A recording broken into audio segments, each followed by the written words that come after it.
Now, if you've not been here before, let me just explain what we do. Slightly different today because I'm going to, first of all, do a wee interview with a visiting friend, Jacob. And then after that, I'm going to play you a very short video. And then we're going to look at part of Romans. And then you discuss it at your table for about 20 minutes. And then we do Q&A for about 20 minutes. So let me, first of all, Jacob, up you come. You can use this mic, I'll use this one. Jacob, first of all, tell us who you are. Hi, I'm Jacob. I am a student at Newcastle Uni. What are you studying? Currently doing a finance degree. You're doing a finance degree, yes. Okay. Are you from Newcastle or? I'm not from here, but I've spent most of my life here. Okay. So you're here to tell us about this thing called the John drama, so please go ahead and do so. Yes. So at NCS, which is the Newcastle Christian Students, the club, every year we have something called a mission month. And the idea of the mission month is we want to reach as many people as possible. We do a bunch of things like stalls at the uni to ask students coming by, hand out cookies or pancakes, and then ask them big questions, all that kind of stuff. And then at the very end of this month, in this case it's actually going to be in the middle of the month, but at the very end of it, we have a gospel retelling or a dramatic retelling of one of the gospels. Historically, we have been doing the Mark drama, so the Gospel of Mark, but as some of you may know, Mark is a lot more event-based and John is a bit more dialogue-based, and so I think this year we wanted to be a little bit more Jesus dialogue in it. So in mid-August, so 2 weeks' time, we're going to be doing a 90-minute retelling of the Gospel of John. Great. And where is it, and are we allowed to come? Yes. So 2 of the nights will be, so the Thursday and the Friday, which is the 14th and the 15th, will be at Bel Air Baptist Church, and then the Saturday will be at EV Church down in Arena, which is down on the Central Coast. Okay. So, apologies for me, by the way. I'll be in Tasmania then. That's all right. I won't hold it against you. Hooray! Yeah. But, Jacob, what would you like us to pray for that? I think that we can I've got a couple of prayer points, so that we can reach as many people as possible, and we can have some really good conversations at our stalls that we do run up until John Drama, so we'll be doing weekly stuff. Also, I think that the cast and crew stay healthy and rejuvenated, because we start our rehearsals on Friday, and it's back-to-back everyday rehearsals until next week. So I think that would probably be the biggest prayer point. I guess also that people, because we are inviting a lot of non-Christians to the John Drama, that it will be impactful for those people. Okay. Are you acting in it? I am. Who are you? Unnamed disciple. You're okay. So, actually, no, I think it's disciple number 4. So you're disciple number 4. Okay, yes. That's brilliant. Well, Jacob, thank you so much. Do hang around, and people will ask you as well, and we will remember to pray for that. And we're very grateful for the work that you guys do. Awesome, thank you. I do have some flyers up the back, so come see me and maybe a hand to friends, that kind of thing. That would be great. Let's do it that way. All right, thanks, mate. Cheers. God bless you. Right, we are going to, I want to show you a video. Now, what we're looking at is, it's the most common objection to Christianity, I think, is that religion is such a pain, it's the cause of all wars and all that kind of stuff. By the way, if one of your questions wants to be, is religion the cause of all wars? I've got some great information for you, but you'll have to ask it. Let's try this, okay?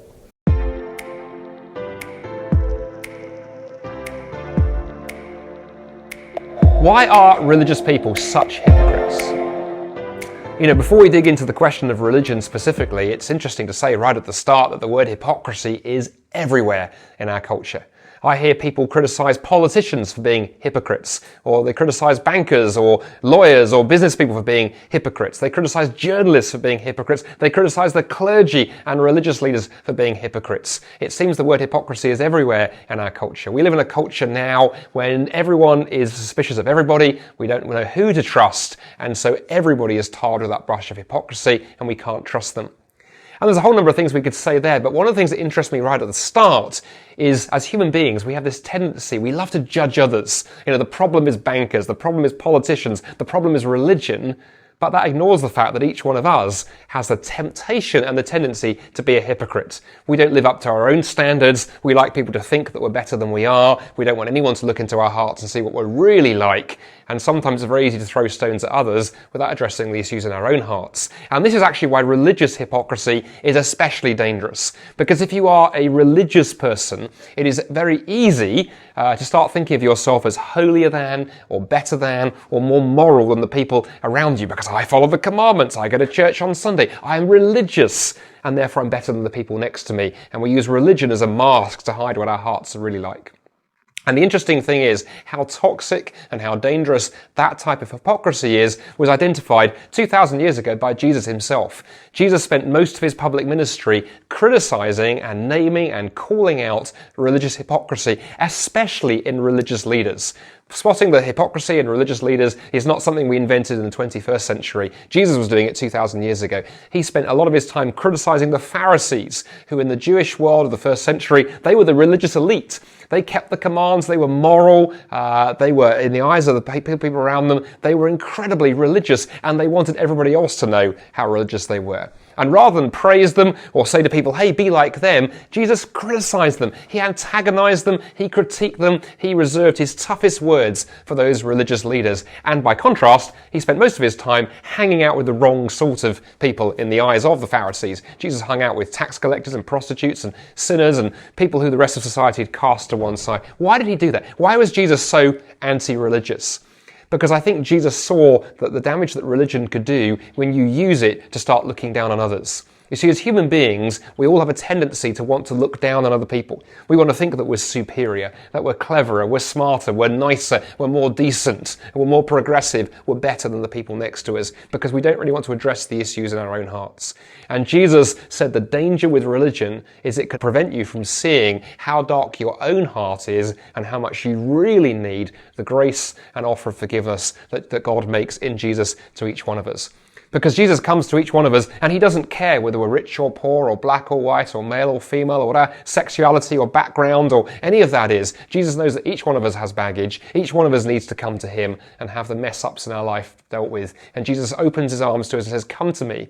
Lay aside your cleverness. Lay aside your smugness. Lay aside your religion. Come to me, bow the knee and say, Jesus is Lord. Invite Jesus into your life and ask him to begin putting back together the mess that you've made of it. That is the way to stop being a hypocrite, because the gospel is the great leveler. When you get your handle on what Jesus says to you, you realize that you are in fact nothing. That's the bad news. But the good news is God has given you everything in Jesus.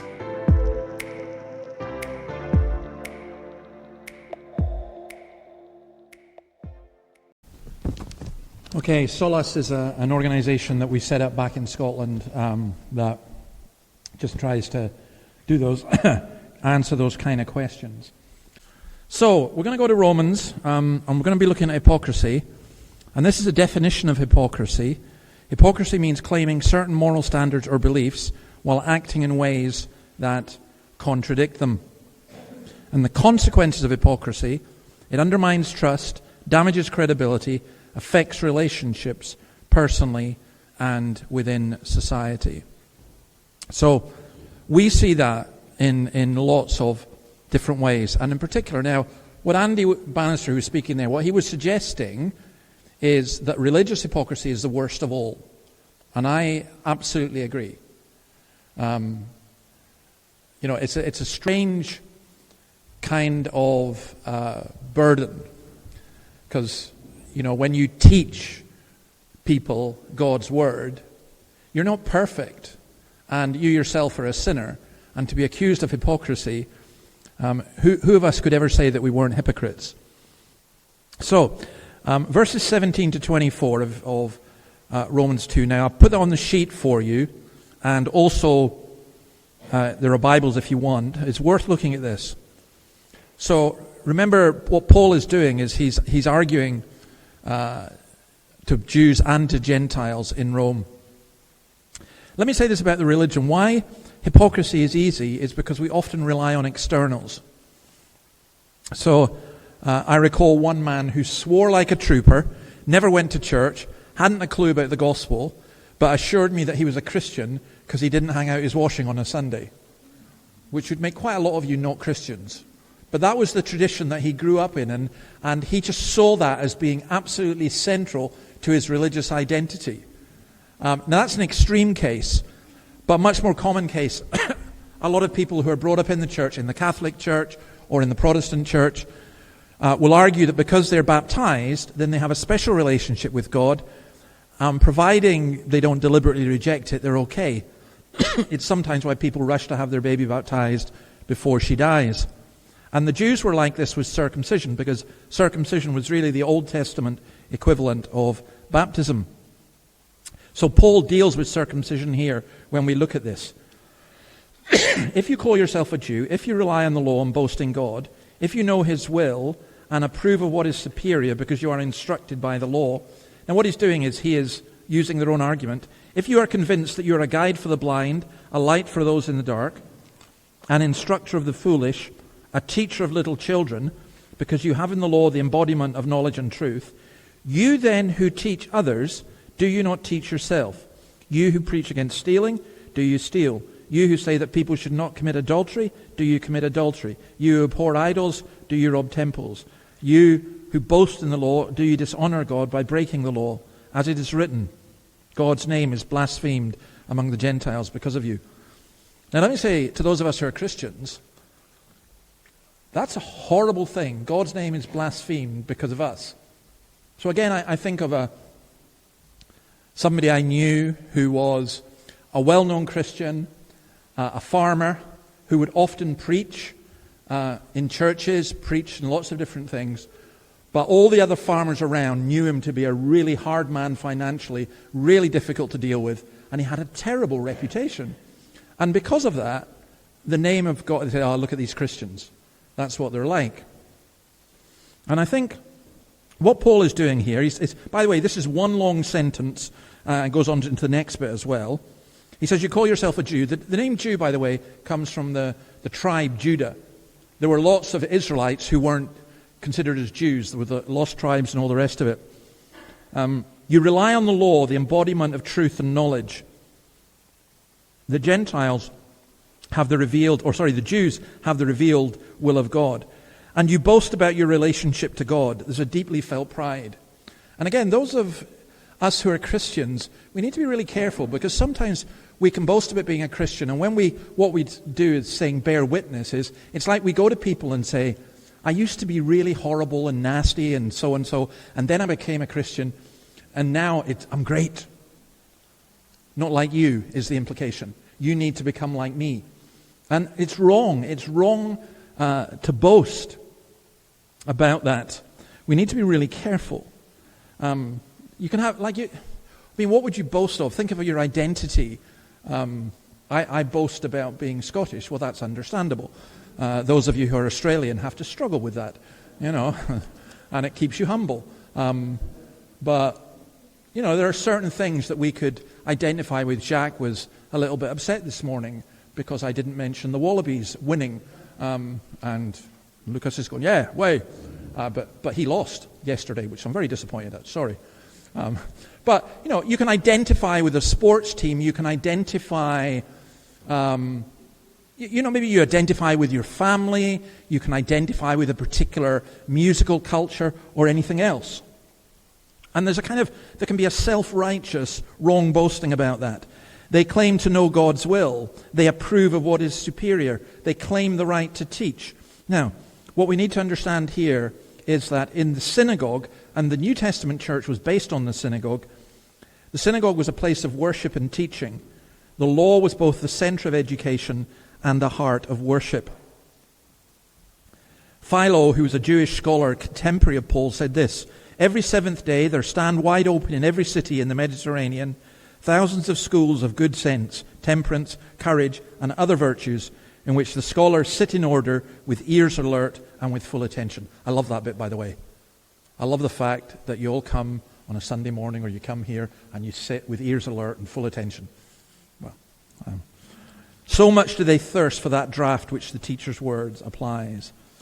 And notice, isn't it interesting? He's got there, if you think you're a teacher of little children.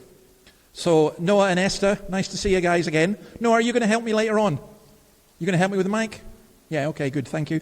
That we teach little children. You start, right? That's one of the key things about it. And they instruct other nations, it says, who haven't received this. But verses 21 to 23 point out how this all fails. It's not bad to have received God's law, that's good. He just asks what they've done with it. He just asks, they instruct, but what are they actually doing? And he goes on to show the failure. Stealing, adultery, and robbing temples. Now, the latter refers to the pagan temples. And what was happening, we know at this time that there were a number of Jews who basically robbed the pagan temples. It became quite well known. Josephus, in his Antiquities, talks about this. And it talks about how this caused so much upset that the Jews were actually thrown out of Rome because they were exploiting people. Well-known pagan wealthy women were becoming Jews, and they were basically, the Jews were, some of the people were taking real advantage of this. Now, that also happens today. One of the biggest problems in Christianity are the people who exploit the preaching of the gospel to make lots of money for themselves. I thought it was a spoof, but it wasn't a spoof, and if you want, I can show you. You can look it up on YouTube. But there was a televangelist, well, there were two of them talking, and they talked about why they had to have private jets. And they had to have private jets because the public jets, the public planes, were filled with people who were full of demons. And so they pleaded for people to give them money, and people gave them money, like 54 million. Now I feel, by the way, since myself and Annabelle are going down to Tasmania, it would be so much better if we had a private jet, and we didn't have to go to Sydney, and if anyone's got a spare 50 million, feel free.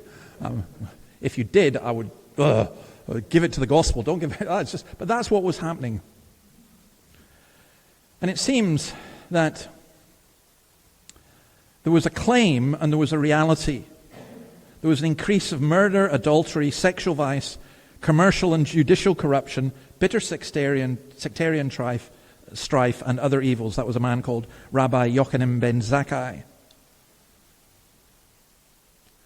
It's interesting, isn't it? You meet people who you know are Christians, or in a neighborhood there are people who are Christians, and you see how they behave towards one another, or you see how they exploit people, or make money out of their religion, and you think, this is not a great witness. So that's what he's talking about in that sense. And then he goes on to say, religious signs are not enough.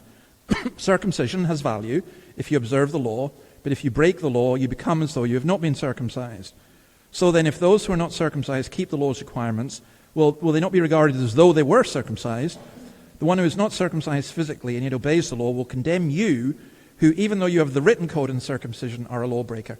Now, that was absolutely massive. That you could not have a more radical teaching than that. So, again, if you put that in a church context, it's like saying to somebody, well, you were brought up in the church and you were baptized, you did this, but you don't keep any of it. Whereas this pagan person who's never been to church in their life, and maybe they start coming along, sometimes they behave better. It's actually quite a disturbing thing for your faith when sometimes I see people who are not Christians behave much better than people who are Christians. And that should cause you to question. Now, we can't sit in judgment, we don't know their motivation or all the rest of it, but the notion that just because someone is a Christian, somehow they behave a lot better than anybody else, it's just not true. And that's what Paul is talking about here. Some of the rabbis claimed that no one who was circumcised would go to hell. Well, the same thing said, no one who's been baptized would go to hell. But Paul says, no. Circumcision is the sign and the seal, but there's no point in having a seal when there's nothing to be sealed. It has value as a sign of the covenant. I think baptism has value as a sign of the covenant. And what we're not going to do today is get into whether you should baptize infants or adults only or whatever. If you want the correct answer to that, speak to me afterwards and I'll sort it all out for you and 10 seconds. I speak as a former Baptist who's now a Presbyterian. But let's not go there in your discussion, please. What he's saying is circumcision minus obedience is equal to uncircumcision. Religious duties, religious signs, religious symbols minus obedience to God is the same as being a non-believer. And he was saying uncircumcision plus obedience equals circumcision. So the point is that the law demands of those who hear an obedience which by nature they cannot give. Now we've had this, we've gone back and forward with this, and some of you have been writing to me, and it's a really key issue. And I don't mind at all, because you really need to grasp what sin actually is. Paul is not teaching in any of this. You can obey the law to such an extent that you earn your way into heaven. But equally, he is not teaching that you can just announce yourself religious, say, I'm a Christian, and you don't have to do what God says. So, and this is where it's so important, I think, to grasp this. It's not do good and you will go to heaven, nor is it be baptized and you will go to heaven. It's not just follow your conscience and do the good that you can and you will go to heaven. And he gives the answer in verses 28 and 29. A person is not a Jew who is one only outwardly, nor is circumcision merely outward and physical. No, a person is a Jew who is one inwardly, and circumcision is circumcision of the heart by the Spirit, not by the written code. Such a person's praise is not from other people, but from God. So the point of what Paul is saying is the Jews failed and we fail. We fail because of our nature. There's a huge interest just now, particularly amongst young men, in Christianity and traditional forms of Christianity. But getting into the church and getting into Christian society and teaching and so on, it's not enough. It's never enough. God gives us his grammar. The word for written code is grammar, from which we get the word grammar. And Paul's really, really passionate about this, actually, because when he writes this, by the way, this is what I love about Paul. His grammar is really bad. Like he would be failed at college because he just gets so excited. He just and shoots off in all different directions. But he says, you don't just need the grammar. You need the pneuma, which is the spirit. And you need a new nature. You need a radical change. Now, this is not new because the Old Testament taught this. Deuteronomy 10:16. Circumcise your hearts, therefore, and do not be stiff-necked any longer. Jeremiah 4. Circumcise yourselves to the Lord. Circumcise your hearts. But how do you circumcise your own heart? I guess you could circumcise yourself physically. It'd be incredibly painful. And I'm very thankful that circumcision no longer applies. But how do you circumcise your heart? How can you do that? Jeremiah 4:22. My people are fools. They do not know me. They're senseless children. They have no understanding. They are skilled in doing evil. They know not how to do good. Ezekiel 36. I will give you a new heart and put a new spirit in you. I will remove from you your heart of stone and give you a heart of flesh. And I will put my spirit in you and move you to follow my decrees and be careful to keep my laws. You will never pray a more important prayer than, Lord, give me a new heart. Lord, change my heart. Because there's two things that seem so paradoxical. On the one hand, we're told we have to believe and trust in Christ and the kingdom of God and so on. And on the other hand, we're told we can't even see the kingdom of God without a new heart and being born from above. And that used to bother me so much. And sometimes, even when I became a Christian, I would be unsure about some things. And I would say, Lord, if I wasn't a Christian before, make me one now. Just give me a new heart. Give me a new heart. Give me a new heart. And I think even now, as a Christian, I pray, Lord, renew my heart. It's the heart that really matters. That's where you are at, where you really are. And by the way, heart in the Bible doesn't just mean, I don't know where we got this idea that emotion comes from the heart that pumps around the blood. It means the bowels, where the compassion, it means just everything internally that you are. So, becoming a child of God is not a matter of religious liturgy or ceremony or of having the law of God, but of becoming a new creation through Christ. The ceremonies and the word can be used by the Spirit to aid that. I love that praise. Such a person prays is not from other people. The word, the Jews were named from Judah. Judah means praise. It's the Hebrew term for praise. Real Jews are those who are circumcised by the Spirit, who are born again. And it comes from the Spirit, not the law, winning the approval of God rather than human beings. Stott says this: human beings are comfortable with what is outward, visible, material, and superficial. What matters to God is a deep, inward, secret work of the Holy Spirit in our hearts. That's why I've been, some of you will be aware, I've just been in a little discussion about how we measure people who become Christians or whatever. Because they come to church? Because they get baptized? Because they can repeat the creed? Because they can say certain things? No. We don't know. It's your heart being changed by God. And, you know, the most amazing thing is that happens sometimes to people who are running away, who don't want to know. But for me, I think of people who are really struggling, in the prayer of the man who prayed about his son, Lord, I believe, help my unbelief. Because he knew that it had to be real and it had to be from within. So we'll come back to that. I've put a number of questions there for you. You can choose any or all of them as you wish. How can religious make us proud? Have you ever been hypocritical? And if you say no, you are then just being hypocritical. What's the point and danger of religious symbols, and how do you get a good heart? So probably the most important one is the last one, but discuss for 20 minutes and we'll come back.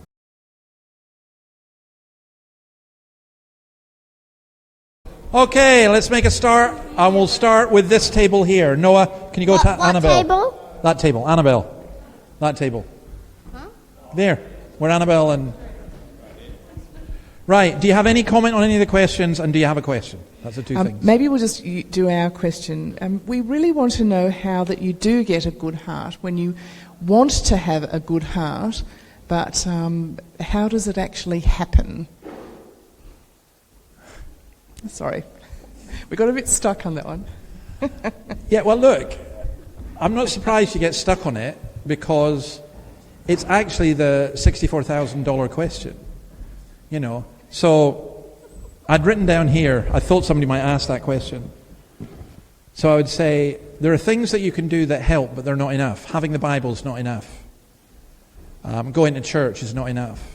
Praying an hour a day is not enough. So nothing is ever enough in that way. Doing what we do at New Year, I don't know if you do this, right, I've got a New Year's resolution. So if I said right now, in these next, let's just make it possible, in the next 4 weeks, I am never going to have a Macca's breakfast. I would struggle with that one. You know, what? Do I have Macca's breakfast? Absolutely. It's True confession. it's the law in Australia. You know, you cannot go on a road trip without having a Macca's. That's what I was told. I'm just being an Aussie. You know. Lucas, back me up on this. Come on. Yeah, absolutely. Absolutely. So, you know, or not that. I mean, I like, actually the Vietnamese bacon rolls are pretty good. And Lord's ham and cheese slappers, they're also great. Sorry. And me and Jack do Son of a Gun as well. So, look, it's hard, I think, to say, right, I'm going to do this, and I'm going to do. So I think when you try and to recreate in yourself this person, you just end up being religious and wrong. So how you get it, I think, is, number one is I think you ask. Number two is I think you recognize that you can't have it. And this is where I would say faith would come in. I cannot believe, from all I know in Scripture, that, in fact, I know Jesus says this, if we ask for His Spirit, He will give it. Now, it may not be instantly, it may not be what we're looking for, it may not, but I cannot believe that God will not answer that. So that's what I would say. You ask in prayer, and you just pray that God would change you, and to be honest, I think for most of us as Christians, that's an ongoing thing. It's not like we get a new heart and we go, hey, I'm here, now I'm super saint. That's not how it works. So, no, that's a really good question. And we'll keep wrestling with it. And I know, Rachel, you're going to have a follow-up, but you can email me. Okay. Noah, can you go to that next table? Just hand it to the big lad, Callum, there. Oh, it's to Jan, I think. Or Callum, go. My heart's thumping now. I don't know if everyone can understand me either, but I'll do my best. Yeah. I can translate. Yeah, true.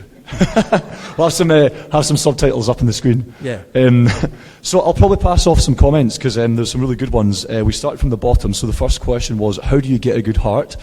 Now that actually feeds into, I think, the second point, our kind of overview of that. Have you ever been hypocritical? So the answer that we came up with to that was, the answer to that is Jesus measures us against his standards, not ours or someone else's. And then that comes back to what is a good heart? Well, that's up to Jesus. And the question of how we get there, we were thinking about, it's a question that goes into many different areas. Everyone has their own journey, but there's some key components to that which often tend to be who we are, how we relate to God, how we relate to our church and the people there, and how we experience the Bible. Ultimately, and firstly, knowing Jesus and asking him to change our hearts. So pretty much what you're saying there. It's that first kind of gateway, that whole point that you have to get through. I hate saying whole point because it makes me sound like a project manager, but it's true. Yeah. On point number 3, what's the point and danger of religious symbols? So I suppose the point being, and the danger being, it's easy to put ourselves on that pedestal, but that's the thing, the higher you go, the further you have to fall. So as soon as you start embracing that symbology, most of the symbology has a purpose. Everything from you being a church minister to someone wearing a cross on their chest, there's an element of responsibility to it, and it goes into what you were saying before about as soon as you take that on, you've got to be mindful that you are going to be held to higher standards, and you should not be surprised that if you do slip up, it's going to hurt slightly more, I think. And I suppose from the question side of things, we were going to ask is, again, what is a good heart? To put that one out there. And this was one of my tangential ones, so I do apologise, but does this conversation relate to Jesus saying it's easier for a camel to pass through the eye of a needle than it is for a rich man to get into heaven? The answer to that last one is simply yes, because Jesus was saying you can't do this to yourself. So that's the point. The point is you can't. So any person who says they're a self-made man or a self-made woman in terms of religion is by definition a hypocrite. Because you can't do it. It's just you're much, much closer to the kingdom of God when you're in despair and recognize you can't do it than if you're boasting. So Noah, can you go to the table behind, to your dad's table, okay? The rest of the things that you said, Callum, I think for those who didn't follow you, it was just no, but it's basically right. It's back to this question of the good heart. Some of the stuff you said at the beginning is things that evidence a good heart. They're not what bring a good heart. So your attitude to other people and things like that. But I want to come back to the fact that God is gracious. And the promise in the old covenant was that he would send his people a new heart. And that it is inconceivable to me that Jesus would say to somebody who was asking him, nah, forget it. That doesn't make, I think God will give us a new heart. But I think quite often he does it slowly. So if it's like you're getting a heart transplant, it might be a long operation. Anyway, David, what's your... Well, we had a good discussion about all the points, but the main question we sort of struggled a bit. We were just wondering if you could comment on how salvation was applied to the Old Testament saints, despite the fact that they you'd claim just had types and symbols for themselves, whereas we have, you could argue, the finished work of Christ. Yeah, so how you're saying, asking how salvation applied in terms of the Old Testament, really? Yeah, okay. I'm not going to say much about it because Paul is going to answer that in chapter 4. So he anticipates that question. I think what's happening is, in the Old Testament, we are looking forward to Christ. So Moses had faith in Christ. Abraham had faith in Christ. Job had faith in Christ. David had faith in Christ. They just didn't know exactly who Christ was. But they were anticipating. And sometimes they prophesied better than they knew. I think in the New Testament, we're looking back at what Christ did. But in both instances, that's why Paul in Romans 4 gives Abraham as the example of being made right with God by faith. Because it's the same for us as for Abraham. So I think Callum was talking about the signs and the symbols. The signs and the symbols are great, but if you don't have what's signified, it's useless. If I wear a wedding ring and I'm not married, well, there may be a certain advantage. I mean, all the women who throw themselves at me, I can just go like that, you know. But not that happens. But if you have the ring and you're not married, the ring has no value without the substance. So I would say the same. What Paul is saying here is, if you got the symbols and you don't have the substance, that's just hypocrisy. You know. So I value baptism enormously. But if somebody says to me, well, I'm a Christian because I was baptized, I'm going, no, yeah, there's something more. You know. Right. Noah, can you take it on to the next table? I don't know who's wanting it, but okay, who would like it? Terry. There you are. Thank you. Is that, yep. Yeah. Well, ours was to do with the good heart question too, David. Yeah. So we all agreed that to be a Christian you needed a new heart, but we wondered what it actually looks like in real terms, and how does that play out in our lives? Okay. Do you know, I'll tell you what, I'll give you an answer from verse 29. If you can see that, it says, circumcision is circumcision of the heart by the Spirit, not by the written code. Well, what was circumcision? It was cutting. And it was an indication of death. And in a sense, getting a new heart is actually quite painful. It's maybe not a very good analogy, but in terms of like going to the dentist. You know, there's certain things that happen to you that are quite painful. Getting the injection to stop you getting pain or something, you know. But it's ultimately for your good. I think what happens is when we get a new heart, it's not as though we're suddenly, whoa, everything's lovely. It's, ouch, that's cutting deep. God goes deep. And in Hebrews, it says, I think it's 4, that the Word of God is sharp and sharper than any two-edged sword. It goes right into the human being, dividing between soul and spirit. And you know that God is working in your life when the Word of God begins to have an impact. And I know people who've been in great distress because they've been deeply convicted by Scripture and they think, that's the end for me. Whereas actually I'm saying this is brilliant because this is God the surgeon working on you, and He only cuts in order to heal. So it's a reshaping of our hearts rather than just... We saw this morning, we were talking about religious hypocrisy and how it's like getting a fence that's dirty and white, or a wall that's weak and dirty, and just whitewashing it and saying it's all lovely. Well, God doesn't do that. God cuts deep. So I think it can be... Sometimes when people are struggling with belief and struggling with everything else, I want to encourage them by saying, that's not that unusual. You know, even Paul with his Damascus Road conversion, Jesus said to him, I just know it from the old King James Version, it's hard for thee to kick against the pricks. Well, what did he mean? Your conscience has been bothering you ever since you stoned Stephen. That's what he meant. And you've been in trouble and you've been wrestling with me. And now you lose, you know.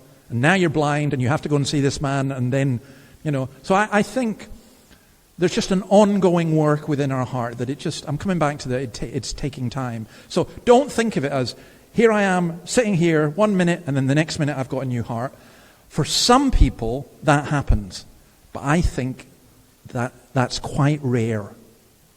I think what happens is just over a period of time, God gradually changes us until we get to this point and say, hang on a minute. I mean, it's like a baby. When does a baby know it's born? I'm not sure. You know, is a baby conscious? Oh, I popped out my mother's womb and, you know, and now I'm alive. I don't know. Well, I don't think they do. I just think it happens. And I think spiritual life is a bit like that. So let's come to the last table here. One more. Who's taking it? Okay, give it to Lucas. I'll just follow what everyone else is doing, but I'm going to go straight to that last question on how do you get a good heart. Yeah. But I had the question of, at what point does God consider, or do you consider, is a good heart? At what percentage, or if on your progress, is considered, oh yeah, he's got a good heart? Is it like 80% or 75%? Like, at what stage? Obviously, because if it's based off God's standards, it's 100%. But I know that's just something that we just popped up in. I just wanted to get your thoughts on it. That's a cracking question, and I'll tell you why. Because it's not. I don't think it's a percentage. I really don't. I think what happens is there's this constant struggle. Paul's going to come in Romans 7 about this struggle between, the old me and the new me. And I think what happens is it's a principle of life. So Jesus said, if you have faith even as small as a mustard seed. And, there used to be this old thing that in the Scottish Highlands anyway, sometimes you'd hear people saying, the godly old men would say, oh, well, he's got the heart of the matter in him. I think that's actually a pretty good way of putting it. I think the heart of the matter, it's, I remember this old man saying once, well, how am I? I'm not what I was. I'm not what I shall be. But I thank the Lord I am what I am. And I think it's when you find yourself. So I'm reading this old Puritan book just now about this, about the heart and how you know. And he's basically saying, when you find yourself with an inclination towards God's word, when you love the Lord's word, you love the Lord's people, and you find yourself loving Christ, then that's a huge indication that your heart has changed. In fact, that's more or less it. Now, all of us are going to struggle with sinfulness coming in and disrupting that. We all do. But I kind of like, what's it in the southern US? They used to say, oh, bless his heart. Bless your heart. Well, yeah, it's not a bad thing too. Bless your heart. May our hearts change. Now, remember, heart in the Bible means mind and emotion, everything about your inner being. It's not just how you feel. So you say, I want a new heart, so I've got to feel. When I come into church, I feel full of love for Jesus. I've had experiences in church, but they've been rare, where afterwards I would go, oh, I just want to die and go to heaven. Most of my experiences have tended to be, oh, I just want to die. No, but no. It's, our time is gone, but I think maybe I'll sum it up in what I was going to say anyway at the end. Having the Bible is not enough. You have to believe and do it. Being baptized is not enough. You have to have the Spirit. Being religious outwardly is not enough. We need to be born again from above. But I think that, religion never gets us there, because it's do this and you might live, and it really does add stress to our lives. But we do rely on Christ. What's the old hymn? My hope is built on nothing less than Jesus' blood and righteousness. And I think on Christ, the solid rock I stand, all other ground is sinking sand. Some days I don't feel it, but I'm where I'm at is just simply this: Lord, I ain't got nobody but you.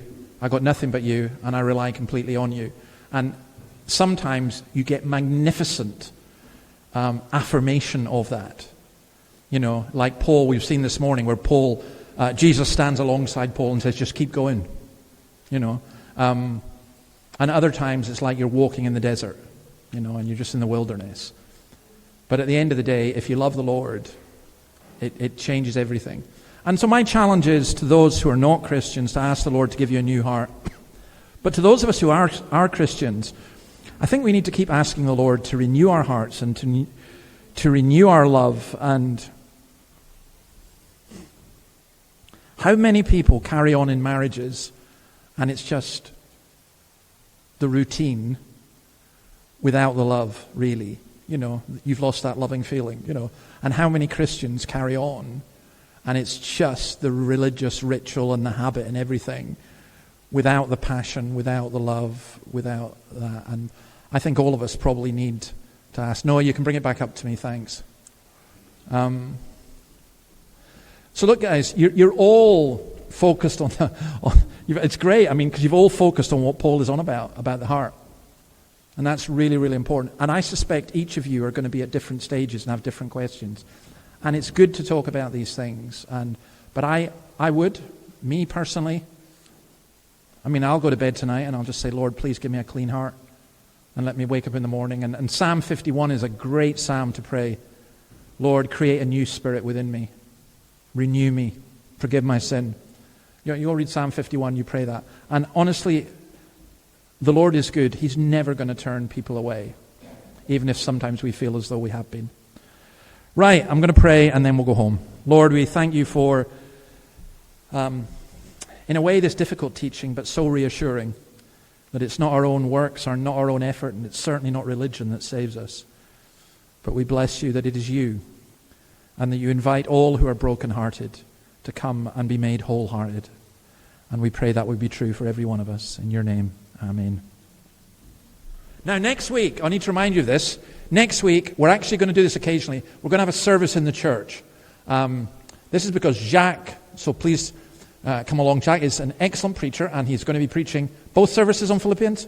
He's going to be doing Philippians, which is just an extraordinary book, in the morning and also in the evening, but it will be in the church. The band, you better, Jack will be telling us what songs tomorrow. But the band, you're going to have a double shift, okay, next Sunday. And as I said, we're heading off south to get some heat. Okay, well, you keep an eye on me. Thank you, Catherine. Okay, yeah, you get your singing back. Next week, you'll get your singing, okay?